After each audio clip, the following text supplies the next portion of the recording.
अब एक जो घटना घटित हुई है उसके बारे में, ठीक है ना। किसी को एनीवन, कोई भी स्टूडेंट है जिसको कुछ पता हो, क्या किसी को पता है?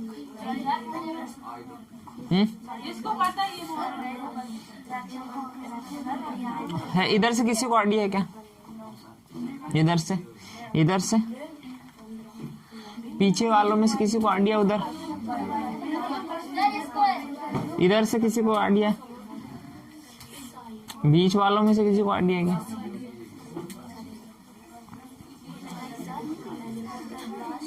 किसी को आइडिया नहीं है?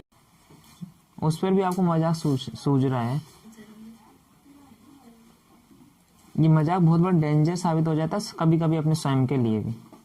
आप हर चीज पे सीरियस, कम से कम उस चीज पे सीरियस हो जाओ जिस चीज को, जो कि बहुत बड़ा दुख, मतलब अपने देश की सबसे बड़ी क्षति हुई है, देश को सबसे बड़ा घाटा हुआ है उससे।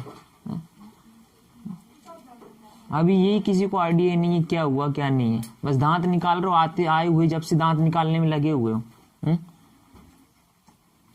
बस 2-4 स्टूडेंट है जो सीरियस होकर अपना वर्क करते, बस आज भां भूं लगे रहते हो, रमाड़ते रहते हो जानवरों जैसे।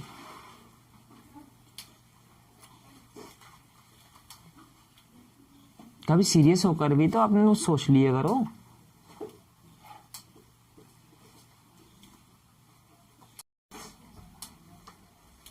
जितनी वैल्यू परिवार में एक पिता की होती है, जितनी वैल्यू भाई की होती है, जितनी वैल्यू माँ की होती है, उससे पूरा घर क्या होता है, स्तब्ध हो जाता है। उसी प्रकार देश के अंदर कोई बड़ा व्यक्ति होता है, चाहे सेना का कोई भी हो, जो देश को समर्पित रहता है, अगर उसकी मृत्यु हो जाए तो पूरा देश स्तब्ध रहता है, हर कोई उसका दुख मनाता है। और आप एक स्टूडेंट होकर भी उस चीज को नहीं समझ पाते हो। मेरा पढ़ाना ओनली आपको ये किताबी ज्ञान देना नहीं होता है, साथ ही साथ आपको देश के लिए, अपने जो देश में क्या हो रहा है उसके लिए भी आपको जगाना होता है कि देश के लिए सोचो समझो और अपने समाज के लिए, अपने गांव के लिए कुछ काम करो। ऐसी बातें तो आप लोग पता नहीं क्या कहाँ जमा होती है, जमा होती भी कि नहीं होती है, एक को आइडिया नहीं है। बड़ी दुख की बात है ये। टेलीविजन पे गए नहीं, न्यूज़ पे गए नहीं, मोबाइल पर आपने सर्च नहीं किया उनके बारे में, वो कौन थे क्या थे, कोई मतलब नहीं है। देश से कोई मतलब ही नहीं तुम लोगों को, समाज से मतलब नहीं, गांव से मतलब नहीं, बस अपना स्वयं से मतलब है। बस मैं अच्छा रहूं, मेरा परिवार अच्छा रहे, सब जाए भाड़ में। लेकिन ऐसे व्यक्ति होते हैं, वो मैं रहूं या ना रहूं लेकिन मेरा देश रहना चाहिए, ऐसे व्यक्ति होते हैं जो, ऐसा प्रत्येक बच्चे के मन में ऐसा होना चाहिए कि हमसे पहले हमारा देश होना चाहिए, हमारा समाज होना चाहिए, हमारा गांव होना चाहिए। कि एक की हानि हो जाए तो हो जाए, लेकिन पूरे गांव की हानि नहीं होनी चाहिए, पूरे समाज की हानि नहीं होनी चाहिए, पूरे देश की हानि नहीं होनी चाहिए। जो भी देशभक्त हैं, जो भी अच्छे सोचने वाले हैं, देश के नागरिक हैं, जो अच्छे विचार वाले, ईमानदार हैं, सच्चे हैं, देश के बारे में, वो प्रत्येक आदमी के मन में ऐसा है कि उनकी जगह हम चले जाते हैं, उनकी जगह कोई दूसरा व्यक्ति अगर मर जाता तो कोई दिक्कत नहीं थी। सपोज मैं दूसरे की बात न करूं, मुझे भी कोई हक नहीं, लेकिन मेरी बात कर लेता हूं। अगर उनकी जगह मैं भी अगर चला जाता तो उससे बस एक परिवार को हानि होती है ओनली, ज़्यादा थोड़े बहुत और लोग होती, बट जो व्यक्ति किया वो मेरी अपेक्षा फिर जो अदर नागरिक होते हैं उससे कई ज़्यादा बड़े थे। अब क्यों थे?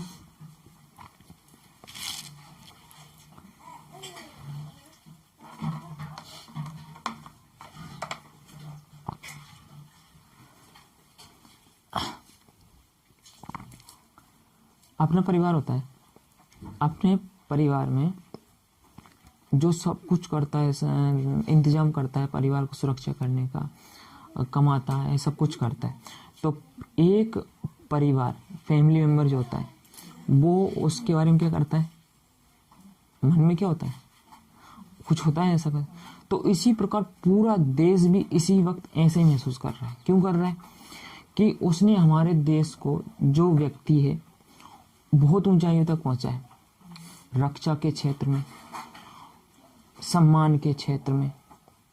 और उनका नाम मैं आपको बता दूं, वो एक महान देशभक्त थे, महान सैनिक थे, जिनका नाम है बिपिन रावत। क्या नाम है? बिपिन रावत, जो सेना के पहले अध्यक्ष रह चुके थे, स्थल सेना के, आर्मी के चीफ। किसके चीफ? आर्मी, जो हमारे भारत की आर्मी है ना, सेना, उसके चीफ थे 2016 में। और वैसे उन्होंने 1978 के समथिंग, 1978 में उन्होंने आर्मी ज्वाइन करी थी। 1978 में क्या किया था? आर्मी उन्होंने ज्वाइन करी थी। इसके बाद 2016 में उनको सेना का अध्यक्ष बना दिया गया। इसके 2019 में, कुछ साल बाद, मतलब रिटायर्ड हुए थे थल सेना का अध्यक्ष से, तो वो उसके बाद वो बना दिए गए सीडीएस जनरल, सीडीएस पद पे नियुक्त। अब सीडीएस होता क्या? सीडीएस पहली बार हमारे देश में इस पद पर नियुक्ति हुई है। इस अदर देशों में है, जैसे कि अमेरिका है, रूस है, जापान, इस प्रकार से कुछ देश, लगभग 60-70 देशों का मुझे आइडिया है कितने देशों में, लेकिन हमारे देश में पहली बार 2019 में सीडीएस पद की नियुक्ति हुई थी। किस पद की? सीडीएस पद। अब सीडीएस पद जो होता है, chief of defence, chief of defence staff जो होता है, उसका होता है। सीडीएस समझ में आ गया? फुल फॉर्म होता है CDS, chief of defence staff. अब चीफ ऑफ डिफेंस स्टाफ का मतलब जो तीनों सेनाएं होती है, थल सेना जो जमीन पर काम करती, इसे आप आर्मी बोलते हो। और आर्मी आप सब समझते हो, कुछ बच्चे आर्मी के लिए तैयारी भी करते हैं, प्रत्येक गांव से जाते हैं आर्मी। एक होती है वायुसेना, जो आकाश में वर्क करती है, और एक होती है आपकी कौन सी? जल, नेवी, जल में। तो इन तीनों सेनाओं को का कमांड करते थे। उन तीनों सेनाओं को क्या करते थे? समन्वय करते थे। उन तीनों सेनाओं को उन्होंने इतनी द्रुत गति से, अभी कुछ समय में, मतलब इतना प्रोग्रेस करवा रहे थे कि वो अगर कुछ युद्ध होता है, क्या युद्ध होता, तीनों सेनाओं को बहुत कम समय में क्या कर दिया जाए, उनको एक्टिव कर दिया जाए और उन्हें युद्ध के लिए तैयार कर दिया जाए। इसके पहले ऐसा सिस्टम नहीं था। इसलिए हम देखना, कारगिल युद्ध हुआ तो उसमें हमें बहुत हानि हुई थी। पाकिस्तान में एक नाम सुन रखा, कारगिल युद्ध, सोशल साइंस में पढ़ा होगा, अगर ऐसी जानकारी नहीं हो तो। कारगिल युद्ध पाकिस्तान से हमने लड़ा था, उसमें हमें बहुत सारी हानि हुई थी, क्योंकि इस प्रकार का समन्वय नहीं था। आर्मी को सूचना, सही तरह की सूचना लोगों को नहीं, जल सेना, थल सेना, तीनों को एक सूचना नहीं मिल पाती थी पहले। अब जो सीडीएस जो जनरल थे हमारे, उन्होंने ऐसा कुछ किया जिससे कि तीनों सेनाओं को एक साथ जल्दी से सूचना पहुंचाई जा सके और उनको कमांड कर सके, और वो तीनों सेना एक साथ क्या कर सके? युद्ध कर सके। इसलिए आज हम उन देशों में शामिल होने जा रहे हैं जो कि एक पावरफुल देशों में होता है, उन्हीं की बदौलत। किनकी बदौलत? जो सीडीएस बिपिन रावत है। उनका एक और क्या काम था? अब उन्होंने एक साफ कह रखा था कि हम विदेशों की अपेक्षा अपने ही देश में क्या बनाएंगे? हथियार बनाएंगे। अपने ही देश में क्या बनाएंगे? हथियार। जब अपने ही देश में हथियार बनेगा तो हम क्या बन जाएंगे? आत्मनिर्भर बन जाएंगे। क्या बन जाएंगे? तो अपना पैसा, पर दूसरे देश, अगर विदेश से कोई चीज मंगाएंगे तो क्या हो जाता है? विदेश में पैसा जाता है, और अपने ही देश में अपन ही बनाएंगे, ज्यादा पैसा खर्च करने की आवश्यकता है। अपने देश का सामान, तो उसमें क्या आत्मनिर्भरता आ रही थी।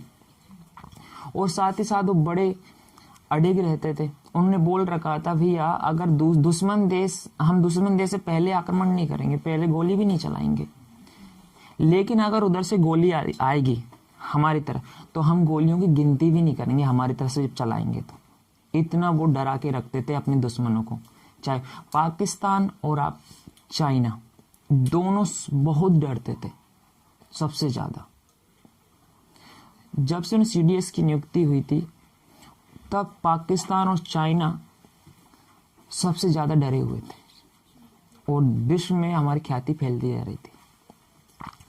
अब इसमें जो हेलीकॉप्टर जो क्रैश हुआ है, अब इसमें अभी पूरी जानकारी तो अभी आई नहीं है कि वो मतलब क्रैश किस वजह में, कई बोल रहे मौसम की वजह से हुआ, तो लेकिन उसमें ऐसे सिस्टम थे, जितना मैंने उसमें सर्च किया या फिर मैंने जाना, कि जो हेलीकॉप्टर था वो बहुत उच्च क्वालिटी का था, उसमें बड़े वीवीआईपी लोग ही सफर, जैसे कि प्रधानमंत्री नरेंद्र मोदी है, अब जीत सैनिक सबसे बड़े थे ये, तो वो उसमें, तो ऐसे व्यक्ति उसमें सफर करते थे।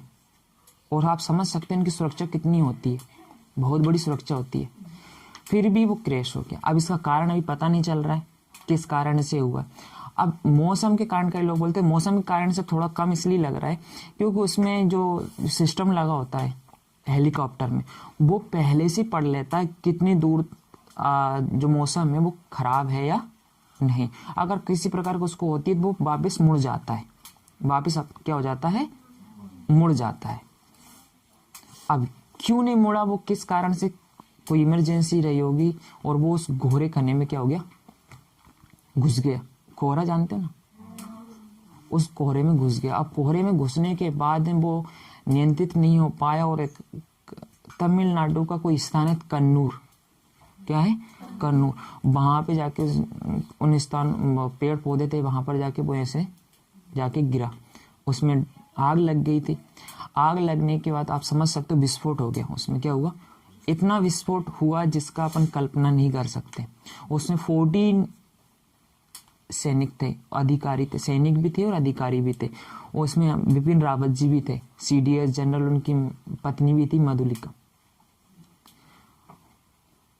उस विस्फोट में 13 लोग शहीद हो गए, एक 80% जल गए थे जो अभी सर्वाइवर जीवित हैं।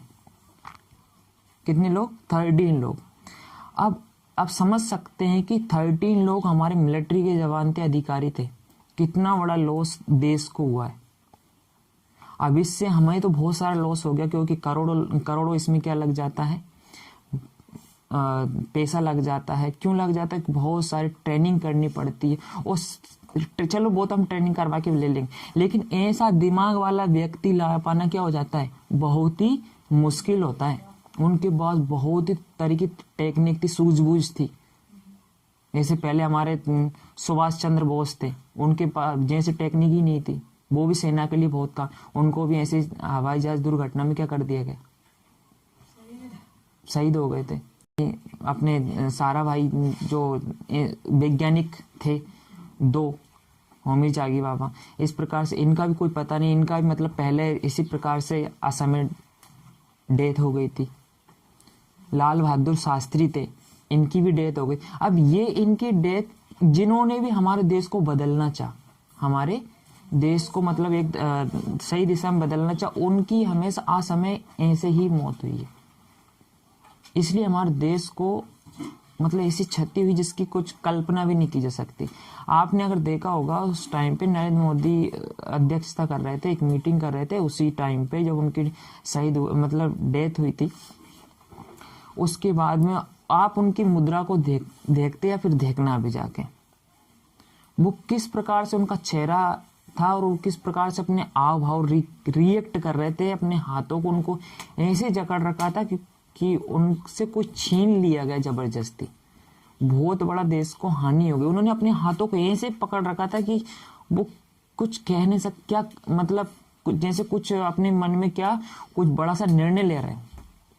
एक प्रधानमंत्री, वो सबसे बड़े मतलब एक निकटतम व्यक्ति थे, किनके वो थे, प्रधानमंत्री नरेंद्र मोदी के।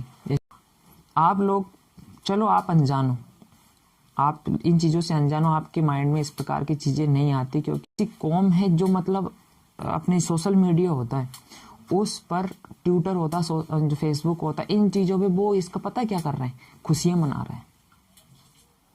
अब ऐसे देश विरोधी भी हमारे देश में रह रहे हैं, समझ सकते हो। लेकिन उनको अभी उनके ऊपर कार्रवाई हो रही है। अब उन कौम को हमें ज़्यादा यहाँ नाम लेना तो उचित नहीं होगा कि वो किस जमात के लोग होंगे और किस मानसिकता के वो लोग होंगे जो उनके ऊपर मजाक बना रहे और दूसरी चीज़ मतलब खुशी मना रहे। चलो दुश्मन देश है, चलो वो मनाए, उनके देश के लोग मनाए, कोई दिक्कत नहीं, बट अपने ही देश में रह रहे हैं कुछ लोग, वो उसके क्या मना रहे, खुशी मना रहे, मजाक बना रहे। कितनी दुर्भाग्यपूर्ण बात है। और मुझे भी हुआ कि आप लोगों को देख करके कि आपको उसकी जानकारी हो, तो उसके बाद में आप अपने चेहरे को ऐसा रिप्रेजेंट कर रहे जैसे कि बहुत अच्छा काम हुआ हो। ये सब गलत है, पहली बात तो। अब उनके बारे में बात करें तो आपने नाम सुना था सर्जिकल स्ट्राइक, नाम सुन रखा है? सर्जिकल स्ट्राइक हुई थी हम पाकिस्तान पर, नहीं सुना? लो साहब, कौन हैंड्स अप करो, सर्जिकल स्ट्राइक के बारे में कौन कौन जानता है? सर्जिकल स्ट्राइक के बारे में कौन कौन जानता है?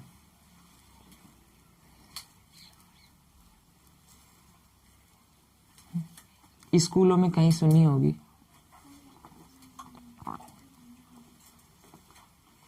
बोलिए, सर्जिकल स्ट्राइक के बारे में कुछ पता है आप लोगों को? नहीं पता? उरी हमला पता है? पुलवामा हमला पता है? क्या पता है? क्या पता है? बताइए, क्या है उरी हमला, पुलवामा हमला?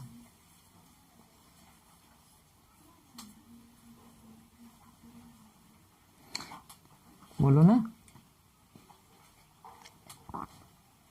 उरी और पुलवामा में हमारे देश के सैनिकों पर आतंकवादियों ने हमला कर दिया था, और उन आतंकवादियों ने कई सारे सैनिक हमारे मार दिए थे। अचानक हमला किया था, ऐसा नहीं सामने बोल के, ऐसे नहीं, अचानक हमला कर दिया था। इसके बाद में हमारे प्रधानमंत्री ने अपने जो मुख्य सलाहकार होते हैं, एक अजीत डोभाल अभी हैं, बहुत तगड़े वाले हैं, बिपिन रावत, दो, इनसे सलाह लिया और उन्होंने सर्जिकल स्ट्राइक की किस पर? पाकिस्तान पर। क्योंकि आतंकवादी कहाँ से आते हैं? पाकिस्तान। क्योंकि पाकिस्तान उनको क्या करता है? ट्रेन करता है और बोलता है भैया भारत में जाइए और कुछ करिए, कुछ धमाका करिए। तो उन्होंने वो सर्जिकल स्ट्राइक किसके कमांड में हुई थी? CDS जनरल बिपिन रावत के ही कमांड में हुई थी। हमारे CDS जनरल बिपिन रावत ने कई कमांडो को ट्रेन किया। पैरा कमांडो जानते हो? पैरा कमांडो जानते हो? बहुत ही, जिस कहने का मतलब अपने इंडिया के टॉप्स, बहुत बड़े वाले टॉपर, जो किसी भी खतरनाक स्थिति में अंजाम दे सकते हैं। तो उन पैरा कमांडोज की सहायता से वो सर्जिकल स्ट्राइक की गई थी। वहां पर बसे हुए आतंकवादियों के शिविरों को क्या कर दिया गया था? तहस नहस कर दिया गया था, जाकर के उनको उड़ा दिया गया था। पाकिस्तान में घुसकर ऐसे थे बिपिन रावत जी, मतलब खूब खाते थे। कौन? पाकिस्तान के और चीन के। उन्होंने ऐसे ऐसे मतलब कारनामे किए जिनका वखान करना तो बहुत मुश्किल है, इतने सारे कारनामे किए। और ऐसे व्यक्तियों के जीवन के बारे में आपको पढ़ना चाहिए टाइम टू टाइम। कभी भी टाइम मिले तो हमेशा अभी से पढ़ोगे, तभी आपके अंदर ये भावनाएं आएंगी देश के प्रति और अच्छा करने के प्रति। नहीं तो आप भी वही, लड़कियां अलग दिशा में जाएंगी, समझ ही सकते हो, और लड़के अपने मशगूल रहेंगे जो भी।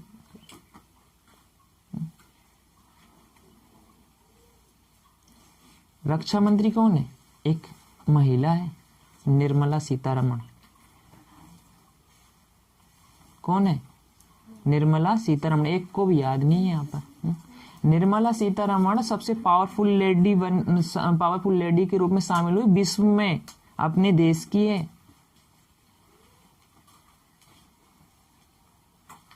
रक्षा मंत्री, अब रक्षा मंत्री समझ रहे हो ना? तीनों सेनाओं का अध्यक्ष, जल, थल और वायु। कौन है? आदमी नहीं, महिला है। अब वो ऐसी महिलाओं को आदर्श मानना चाहिए, लड़कियों को। लेकिन आपका आदर्श कौन है? आलिया भट्ट, कटरीना, ये सारी नचनियां होती ना, आप लोग उनको आदर्श मानते हो, इसीलिए आप हमेशा पीछे रहते हो। सबसे बड़ी समस्या आप लोगों की।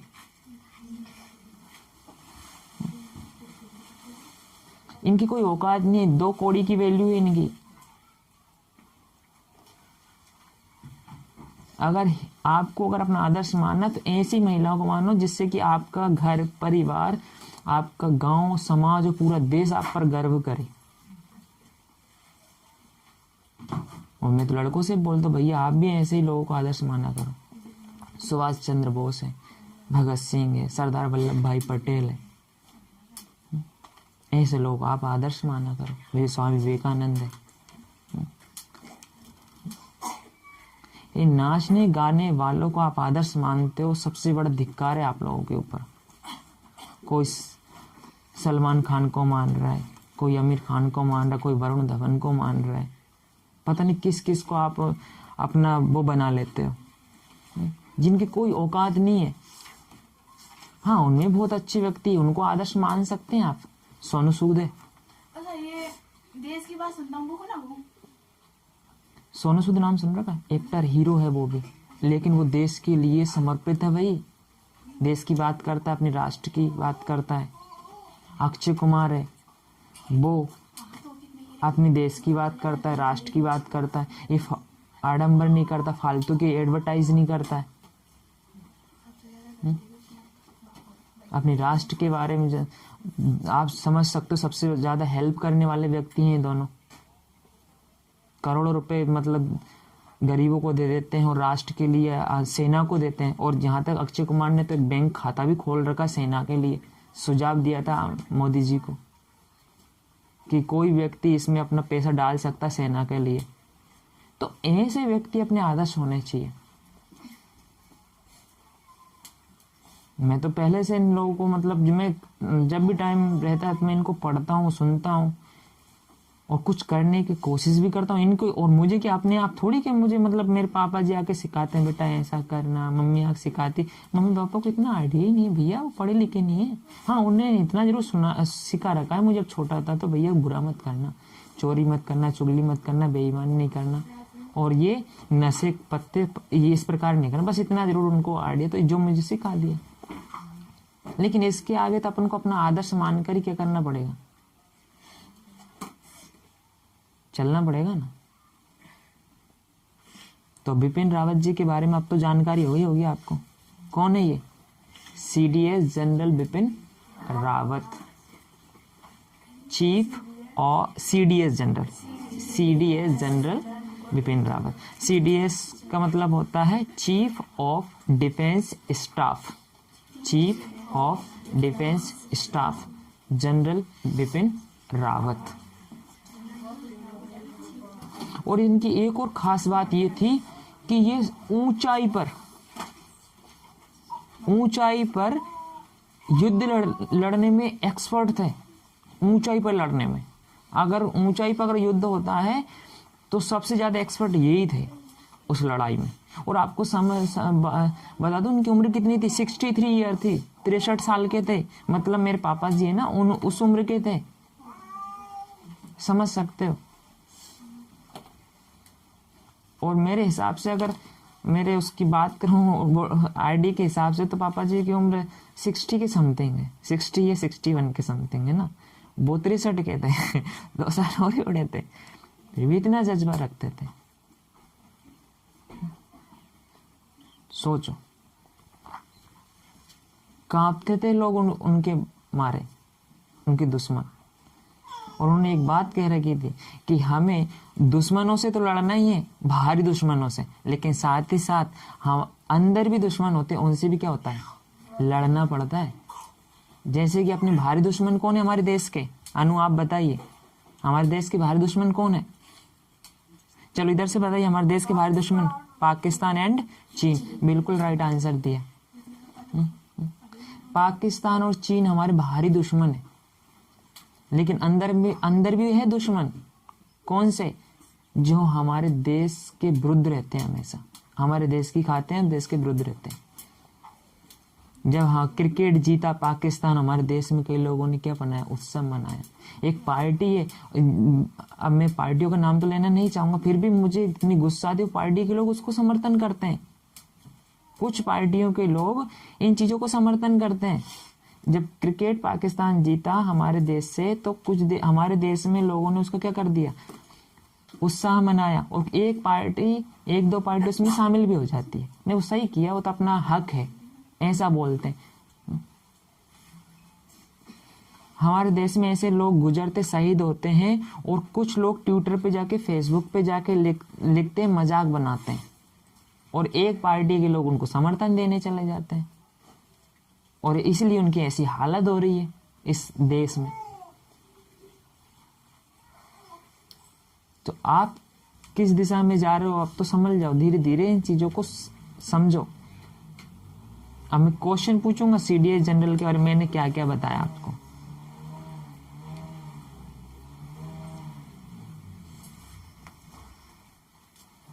मैंने पहले ही बता दिया आपको, कुछ जानकारी मैं वापस दे देता हूं आपको।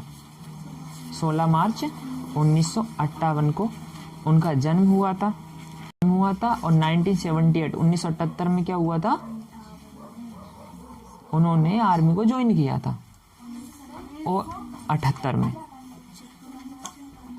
और 2016 में वो थल सेना के अध्यक्ष बने थे, आर्मी के चीफ ऑफ आर्मी 2016 में। इसके बाद वो 2019 में रिटायर्ड हो गए, किससे, चीफ ऑफ आर्मी से, थल सेना के अध्यक्ष से।